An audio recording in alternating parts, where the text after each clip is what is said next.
जयपुर स्थित भाजपा प्रदेश मुख्यालय में आज भाजपा प्रदेश अध्यक्ष मदन राठौर से डेनमार्क के राजदूत राजमास क्रिस्टेंसन ने शिष्टाचार भेंट की है। इस अवसर पर प्रदेश अध्यक्ष ने पारंपरिक राजस्थानी रीति रिवाजों के तहत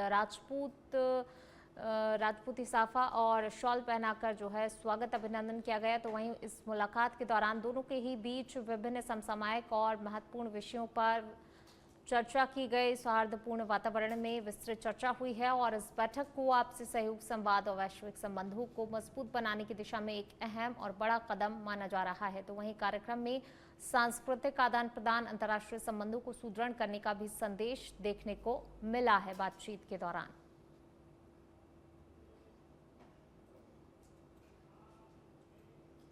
बढ़ते आगे, बात अगली खबर की। जयपुर में महिला आरक्षण के मुद्दे को लेकर भाजपा जयपुर शहर की ओर से आज मशाल जुलूस निकाला गया है। कांग्रेस के विरोध में आयोजित ये जुलूस अमर जवान ज्योति से शुरू होकर अम्बेडकर सर्किल तक पहुंचा और कार्यक्रम में भाजपा प्रदेश अध्यक्ष मदन राठौर, जयपुर शहर सांसद मंजू शर्मा, शहर अध्यक्ष अमित गोयल सहित कई स्थानीय जनप्रतिनिधि कार्यकर्ता बड़ी संख्या में शामिल हुए। जुलूस के माध्यम से महिला आरक्षण और मातृशक्ति सम्मान के समर्थन में संदेश दिया गया। यह आयोजन के दौरान भाजपा नेताओं ने महिला अधिकारों को लेकर अपनी प्रतिबद्धता भी दोहराई और कांग्रेस की नीतियों के खिलाफ विरोध जताया। तो महिला आरक्षण मुद्दे पर भाजपा का मशाल जुलूस निकाला गया। कांग्रेस के विरोध में ये मार्च निकाला गया है। अमर जवान ज्योति से अम्बेडकर सर्किल तक ये रैली निकाली गई। जयपुर में राजस्थान पुलिस की साइबर क्राइम शाखा ने तेजी से बढ़ रहे इंफॉर्मेशन फ्रॉड यानी कि पहचान चोरी आधारित साइबर ठगी को लेकर विशेष एडवाइजरी जारी की है। तो वहीं अतिरिक्त महानिदेशक वी.के. सिंह के निर्देश पर जारी चेतावनी में बताया गया है कि साइबर अपराधी अधिकारियों के नाम, फोटो, सोशल मीडिया जानकारी का इस्तेमाल कर fake WhatsApp account, D fake voice call, spoof email के जरिए लोगों को ठग रहे हैं। अपराधी इमरजेंसी, मेडिकल जरूरत या फिर वित्तीय आदेश के नाम पर तुरंत ही पैसे मांगते हैं। वहीं पुलिस ने लोगों से किसी भी नए नंबर, संदिग्ध मैसेज या फिर वित्तीय मांग की आधिकारिक पुष्टि करने, ओटीपी और बैंक जानकारी साझा न करने और साइबर हेल्पलाइन 1930 पर तुरंत ही शिकायत दर्ज कराने की अपील की है।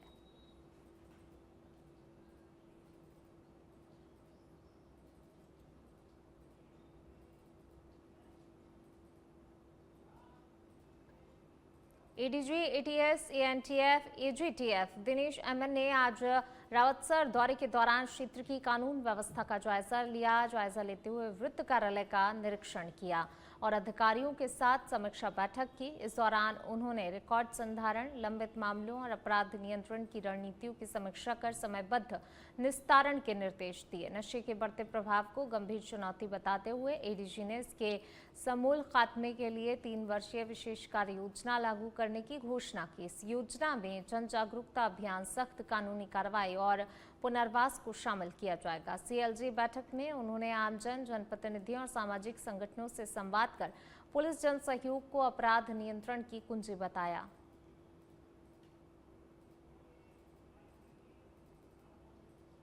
और काफ़ी जैसे बाड़मेर में भी बॉर्डर पार का केस हुआ था, गंगानगर में भी हो रहे केसेस, और इवन हमारा स्टेट इंटेलिजेंस ब्यूरो है वो भी काफ़ी एक्टिव है और काफ़ी अच्छा काम कर रही है।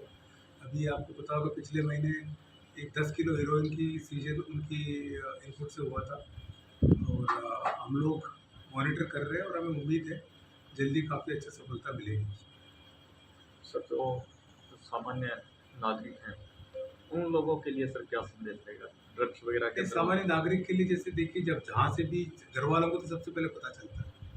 जैसे कोई भी लड़का कोई गलत संगत में जा रहा है, गुमसुम रह रहा है या सही ढंग से जवाब नहीं देता है, रात को सोता नहीं है, भूख नहीं लगता, इस तरह के जो भी सिम्टम्स है वो होते अलर्ट हो जाए। घर वाले वो अपने लेवल पे कोशिश करें कन्विंस करने के लिए। अगर नहीं होता है तो पुलिस के पास ले आए, पुलिस उसको समझाएगी। इसके अलावा उनसे जो दूसरे जिस तरह के लोग कर रहे हैं, जो तस्करी कर रहे हैं या माफिया बने हुए हैं, उनके बारे में भी पब्लिक सूचना दे, हमें थाने में सूचना दे, सर्कल में सूचना दे। एसपी साहब ने अपने नंबर ही दे दिया, एसपी साहब को सूचना दे। नहीं तो हमारी जो स्पेशल यूनिट बनी हुई है ANTF, anti narcotics task force, इसकी जो आईजी हमारे विकास कुमार जी अच्छे काम कर रहे हैं, पे डायनेमिक ऑफिसर। जयपुर से खबर, जहां बाल अधिकारिता विभाग ने बाल विवाह मुक्त राजस्थान अभियान के तहत राज्य रणनीति एवं कार्य योजना 2026 को लागू करते हुए एक महत्वपूर्ण प्रशिक्षण कार्यक्रम आयोजित किया। रीपा जयपुर में हुए इस पंचम चरण के प्रशिक्षण में जयपुर, सीकर, दौसा, झुंझुनू और भरतपुर जिलों के बाल विवाह प्रतिषेध अधिकारियों ने भाग लिया। तो वहीं कार्यक्रम का उद्देश्य बाल विवाह रोकथाम को और ज्यादा प्रभावी बनाना और कानून के प्रति जागरूकता बढ़ाना है।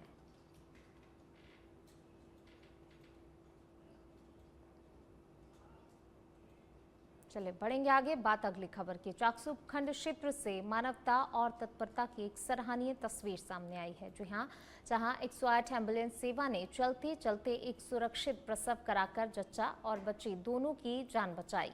थली गांव से उप जिला अस्पताल ले जाते समय महिला की प्रसव पीड़ा अचानक से बढ़ गई, जिसके बाद एम्बुलेंस स्टाफ ने सूझबूझ दिखाते हुए बीच रास्ते में ही सुरक्षित नॉर्मल डिलीवरी कराई। इस पूरी घटना के बाद क्षेत्र में 108 एम्बुलेंस सेवा की जमकर सराहना हो रही है।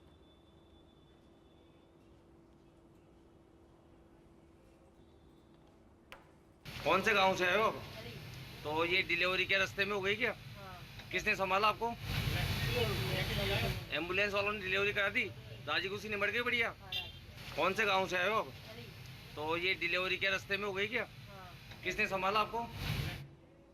खबर जयपुर से है, जहां पूर्व मुख्यमंत्री अशोक गहलोत के जन्मदिन से पहले एनएसयूआई द्वारा सेवा सप्ताह की शुरुआत की गई है। एनएसयूआई नेता किशन बैरवा के नेतृत्व में ये पहल 3 मई से पहले जनसेवा कार्यक्रमों के रूप में शुरू हुई है। राजस्थान विश्वविद्यालय परिसर में भीषण गर्मी को देखते हुए पक्षियों के लिए परिंदे लगाए गए और जगह जगह जल पात्र भी रखे गए ताकि पशु पक्षियों को पानी मिल सके।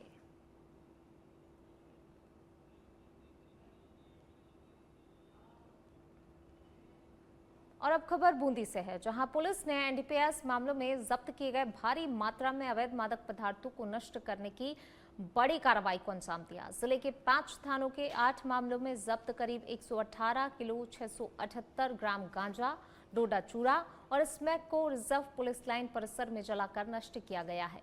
ये कार्रवाई न्यायालय की अनुमति और भौतिक सत्यापन के बाद की गई।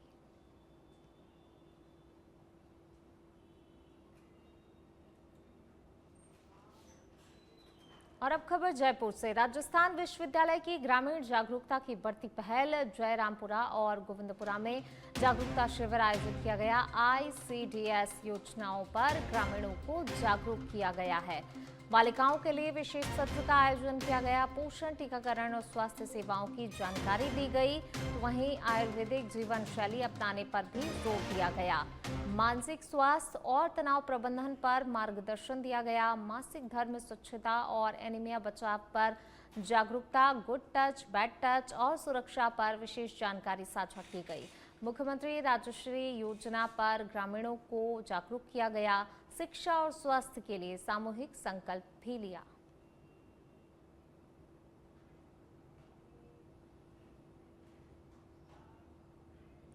बढ़ेंगे आगे, सिरोही जिले के आबू रोड रेलवे स्टेशन पर Jodhpur GRP SP Kewalram Ranakpur express से पहुंचे, जहां रेलवे अधिकारियों ने उनका स्वागत किया। इसके बाद जीआरपी थाने पहुंचने पर जवानों ने उन्हें गार्ड ऑफ ऑनर दिया। एसपी ने थाने का निरीक्षण किया। निरीक्षण करते हुए पुराने रिकॉर्ड्स, मालखाना और लंबित प्रकरणों की समीक्षा की और अधिकारियों को आवश्यक दिशा निर्देश दिए गए। जनसंवाद कार्यक्रम में उन्होंने आमजन, सीएलजी सदस्यों, सुरक्षा सखी और जनप्रतिनिधियों से रेलवे सुरक्षा, यात्रियों की समस्याओं और कानून व्यवस्था पर चर्चा की। स्थानीय लोगों ने चोरी, पानी की समस्या और असामाजिक गतिविधियों पर चिंता जताई है। एसपी ने शीघ्र समाधान का आश्वासन देते हुए शराब तस्करी रोकने के लिए विशेष टीम गठन के निर्देश दिए हैं। ये पुलिस मुख्यालय स्तर पे निवेदन किया जाएगा और पुलिस मुख्यालय जब बजट आवंटित होगा तो निश्चित रूप से पुलिस के नए क्वार्टर भी बनेंगे और बनके तैयार होंगे और जवानों को रहने में सुविधा मिलेगी। वो तो जब क्वार्टर्स नए बनेंगे तो पानी और उसकी भी व्यवस्था होगी, सारी सुविधा मिलेगी। बढ़ेंगे आगे बात अगली खबर की। केकड़ी के सरवाड़ उपखंड क्षेत्र के हरपुरा गांव में मंगलवार को प्रशासन ने अतिक्रमण के खिलाफ बड़ी कार्रवाई करते हुए करीब 4 दर्जन पक्के निर्माणों पर पीला पंजा चलाया। जयपुर भीलवाड़ा मार्ग से जुड़ने वाली 7 मीटर चौड़ी सड़क निर्माण परियोजना में बाधा बन रहे अवैध निर्माण को हटाने के लिए अतिरिक्त पुलिस अधीक्षक राजेश मील और तहसीलदार बंटी राजपूत के नेतृत्व में 4 थानों का पुलिस जाब्ता तैनात रहा। खास बात ये रही कि इस कार्रवाई के दौरान ग्रामीणों ने विरोध करने के बजाय प्रशासन का सहयोग किया। ग्रामीणों का मानना है कि सड़क निर्माण से गांव को बेहतर संपर्क और मूलभूत सुविधाओं का लाभ मिलेगा, जिससे कि क्षेत्र के विकास को गति मिलेगी।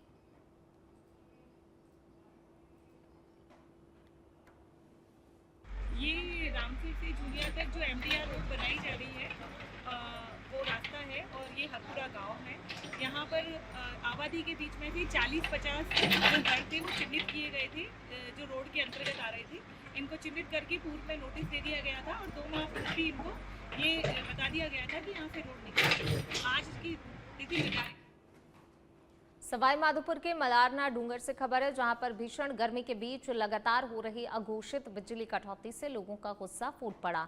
दिन भर ट्रिपिंग और लो वोल्टेज की समस्या से परेशान दर्जनों महिला पुरुष बिजली निगम के सहायक अभियंता कार्यालय पहुंच गए और जोरदार प्रदर्शन किया। ग्रामीणों ने अधिकारियों पर लापरवाही और मनमानी के गंभीर आरोप भी लगाए।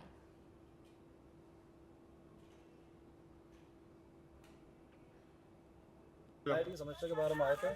लाइट हमारे वहाँ पे 5 मिनट के लिए आती है और वापस चल जाती है। कभी फेस टूट रहा है तो कभी तार टूट रहा है। उनके पास फ़ोन करते हैं हम तो ये कहते हैं कि पहले कंप्लेंट डालो। कंप्लेंट डाल देते हैं हम, कंप्लेंट नंबर इनको दे देते हैं, तो उसके बाद में 4 घंटे का प्रोसेस होता है। 4 घंटे की बजाय 8-8, 10-10 घंटे हमारे लाइट नहीं आती। सर कल लाइट नागौर जिले के मेड़ता सिटी क्षेत्र में थांबला पुलिस ने राशन की दुकान से गेहूं चोरी के मामले का खुलासा करते हुए 4 आरोपियों को गिरफ्तार किया। गिरफ्तार आरोपियों में रफीक मोहम्मद, अरबाज मोहम्मद, मुकेश मेघवाल और अर्जुन राम शामिल हैं। पुलिस ने इनके कब्जे से चोरी किए गए 27 कट्टे गेहूं और वारदात में इस्तेमाल की गई बोलेरो गाड़ी जब्त की है। पुलिस के अनुसार 11 अप्रैल की रात आरोपियों ने कुड़ा जगमा लुता गांव स्थित राशन दुकान के ताले तोड़कर करीब 19 क्विंटल गेहूं चोरी किया था। तकनीकी जांच और फील्ड इंटेलिजेंस के आधार पर आरोपियों को पकड़ा गया, जिन्होंने अन्य चोरी की वारदातें भी कबूल की हैं। बढ़ेंगे आगे, बात करेंगे भिवाड़ी के, जहां जिवाना गांव में 16 वर्षीय लोकेश मेघवाल से जुड़े कथित पुलिस हिरासत प्रकरण में सियासी और सामाजिक माहौल को गरमा दिया है। परिजनों का आरोप है फेज 3 थाना पुलिस लोकेश को घर से उठाकर ले गई और हिरासत में गंभीर मारपीट की, जिससे कि उसकी हालत बिगड़ गई। फिलहाल लोकेश जयपुर के अस्पताल में उपचाराधीन है। मामले ने तूल तब पकड़ा जब नेता प्रतिपक्ष टीकाराम जूली, पूर्व केंद्रीय मंत्री भंवर जितेंद्र सिंह और अन्य कांग्रेस नेता पीड़ित परिवार से मिलने पहुंचे। बढ़ते दबाव के बाद थाना प्रभारी समेत 3 पुलिसकर्मियों के खिलाफ मामला दर्ज किया गया है। अब पूरे मामले में निष्पक्ष जांच और सख्त कार्रवाई की मांग तेज हो गई है। बहुत ही दुख की बात है कि एक नाबालिग बच्चा जिसके खिलाफ कोई केस भी दर्ज नहीं था, उसको पुलिस उठा के लेके जाती है। बिना कोई केस के पुलिस उठा के लेके जाती है, उसके साथ मारापीटी होती है। उनके परिवार के लोगों को उनसे मिलना नहीं दिया जाता, फिर चुपचाप उसको अस्पताल में भर्ती कराया जाता है, स्टार अस्पताल के अंदर, और फिर वहां से निम्स में शिफ्ट कर दिया जाता है। देखिए, सबसे पहले तो मैं कहना चाहूँगा, जो बीजेपी अपने आप को दलितों के सम्मान की बात बताने वाली करती है, मोदी जी, अमित शाह जी उनके घरों में खाना खाने का झूठा नाटक करते हैं, उसकी सच्चाई की तस्वीर यहाँ आप देख सकते हो। और ये बात मैंने कल भी कही थी कि बीजेपी के राष्ट्रीय अध्यक्ष कल आए थे, नितिन नवीन जी, एक शब्द इस घटना पे नहीं बोले। प्रदेश के अंदर जो कानून व्यवस्था है उस पर नहीं बोले। एक नाबालिग दलित बच्चे को जिस प्रकार से मारा गया है, 16 साल का बच्चा है, 2 फ्रैक्चर उसके पैरों के अंदर, मैं खुद देख गया हूं। उसके पैर सूजे हुए हैं, उसके हाथ सूजे हुए हैं, उसकी पीठ सूजी हुई है और वो बच्चा अनकॉन्शियस है।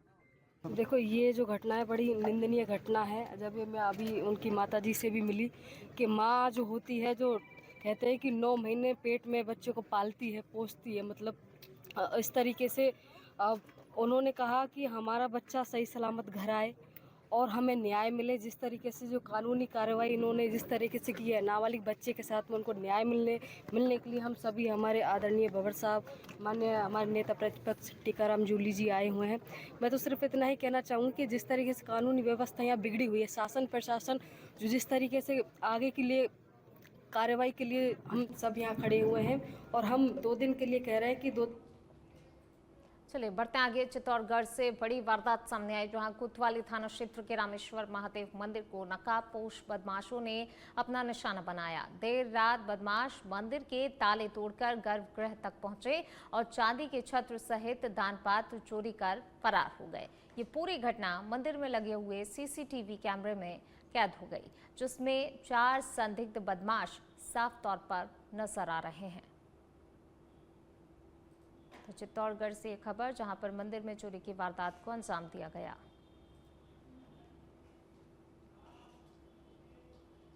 भरतपुर जिले के नदवई में सराफा व्यापारी योगेंद्र चोपड़ा हत्याकांड और लूट मामले को लेकर उनकी पत्नी शालू चोपड़ा का धरना 5वें दिन भी तहसील कार्यालय पर लगातार जारी रहा।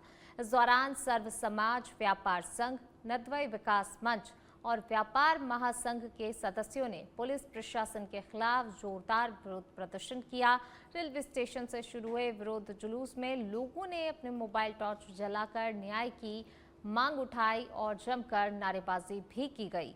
वहीं प्रदर्शनकारियों ने स्पष्ट कहा कि जब तक उनकी मांगें पूरी तरह से पूरी नहीं मानी जाती हैं, धरना लगातार इसी तरह से जारी रहेगा। उल्लेखनीय है कि 25 मार्च को योगेंद्र चोपड़ा की हत्या कर जेवरात लूट लिए गए थे, जिसके बाद से ही क्षेत्र में लगातार आक्रोश का माहौल देखा जा रहा है। निम्बाहेड़ा स्थित डॉक्टर भीमराव अंबेडकर राजकीय स्नातकोत्तर महाविद्यालय में मोबाइल सुरक्षा के नाम पर 10 रुपए वसूली को लेकर बड़ा विवाद खड़ा हो गया। परीक्षा के दौरान छात्रों से प्रति मोबाइल शुल्क लिए जाने के आरोपों के बाद अखिल भारतीय विद्यार्थी परिषद के बैनर तले छात्रों ने कॉलेज के गेट पर तालाबंदी कर जोरदार विरोध प्रदर्शन किया। वहीं इस दौरान छात्रों और कॉलेज प्रशासन के बीच जमकर टकराव की स्थिति भी बन गई, जिसके बाद पुलिस को मौके पर पहुंचकर स्थिति नियंत्रित करनी पड़ी। आज ये इस कॉलेज में प्रदर्शन हम इसलिए कर रहे हैं कि कॉलेज प्रशासन द्वारा हर एक स्टूडेंट से 10 रुपये की वसूली की जा रही है, जो कि ना किसी से आगे से ऑर्डर है ना कुछ भी है, और 10 रुपये की वसूली कर रहे हैं। इसके बावजूद भी बाहर बच्चे मोबाइल रख रहे हैं, तो बाहर से मोबाइल चोरी हो रहे हैं, तो उसकी जिम्मेदारी भी प्रशासन नहीं ले रहा है और हमें दबाया जा रहा है कि हम नहीं खोलेंगे। आज अभी 2 घंटे हो गए हैं, लेकिन प्रशासन ने अभी तक ताला नहीं खोलने के लिए हमें ना तो आके यहाँ आश्वासन दिया, आए हैं अपनी जीत पे अड़े हुए हैं कि हम नहीं ताला खोलेंगे। तो हमारी यही मांग है कि इस ताला जब भी खुलेगा जब कॉलेज प्रशासन हमारी मांग पूरी करेगा। ये 10 रुपये बंद। छात्रों का अपना सोचना है इस संदर्भ में 10 रुपये मोबाइल के लिए परीक्षा की जो स्टूडेंट परीक्षा देने आते हैं बाहर से या जो भी परीक्षार्थी हैं, उनसे 10 रुपये का टोकन मनी के रूप में 10 रुपये मोबाइल सुरक्षा हेतु लिए जाते हैं। और ये विश्वविद्यालय का भी नियम है कि कोई परीक्षा के समय मोबाइल नहीं लाएगा या उसकी स्वयं की जिम्मेदारी होगी अगर मोबाइल लाता है। तो उस व्यवस्था को बनाने के लिए हम लोगों ने 10 रुपये की टोकन व्यवस्था के रूप में मोबाइल की व्यवस्था इस कॉलेज में की थी। पूर्व में यहाँ पर ऐसी व्यवस्था नहीं थी, जिसके कारण 4 मोबाइल इस कॉलेज से कुछ स्टूडेंट। और अब खबर सिरोही के शिवगंज से है, जहां खंदरा गांव में मामाजी नाड़ी पर अवैध कब्जे को लेकर ग्रामीणों में जबरदस्त आक्रोश देखने को मिल रहा है। ग्राम पंचायत उखाड़ा के ग्रामीणों ने जिला कलेक्टर के नाम उपखंड अधिकारी को ज्ञापन सौंपा। ज्ञापन सौंपकर सरपंच पर सार्वजनिक भूमि पर अवैध निर्माण कराने के गंभीर आरोप लगाए हैं। तो वहीं ग्रामीणों का कहना है कि नाड़ी पर टेंट गोदाम का निर्माण किया जा रहा है और विरोध के बावजूद भी काम लगातार जारी है। उन्होंने प्रशासन से तत्काल कार्रवाई की मांग करते हुए चेतावनी दी है कि जल्द से जल्द कार्रवाई नहीं हुई तो आंदोलन किया जाएगा।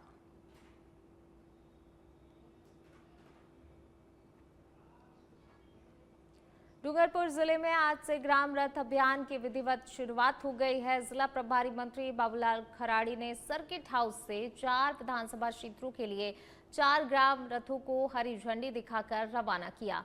वहीं आगामी 15 दिनों तक ये रथ पंचायत स्तर पर पहुंचकर किसानों, पशुपालकों और ग्रामीणों को राज्य सरकार की जन कल्याणकारी योजनाओं की जानकारी देंगे।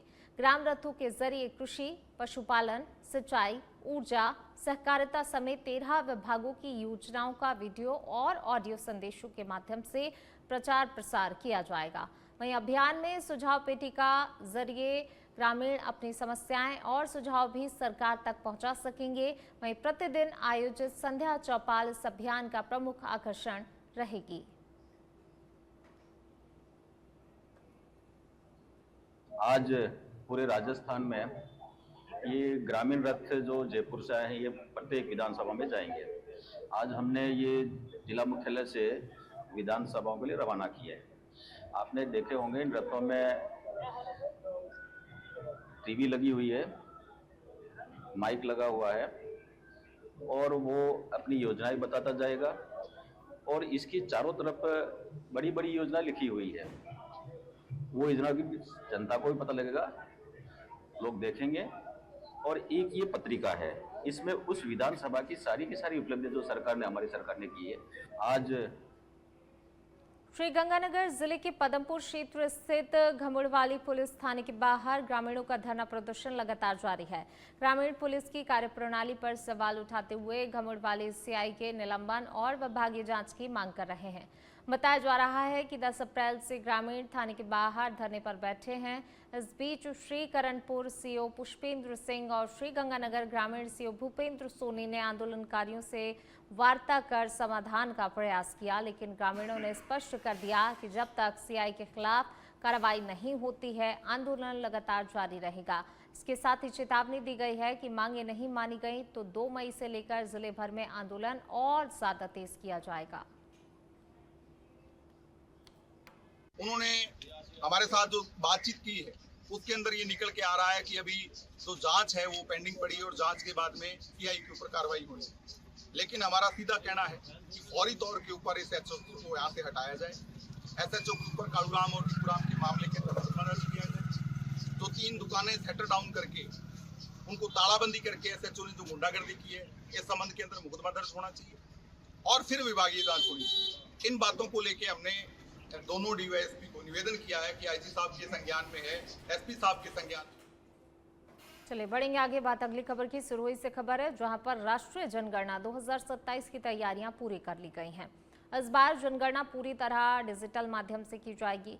जिला कलेक्टर रोहिताश्व सिंह तोमर ने प्रेस कॉन्फ्रेंस कर बताया कि पहला चरण 1 मई से शुरू होकर 15 मई तक चलेगा, जिसमें नागरिक ऑनलाइन स्वगणना करेंगे और बाद में प्रगणक घर घर जाकर सत्यापन करेंगे। ये पहली बार होगा जब जनगणना पूरी तरह डिजिटल प्लेटफॉर्म पर आधारित होगी।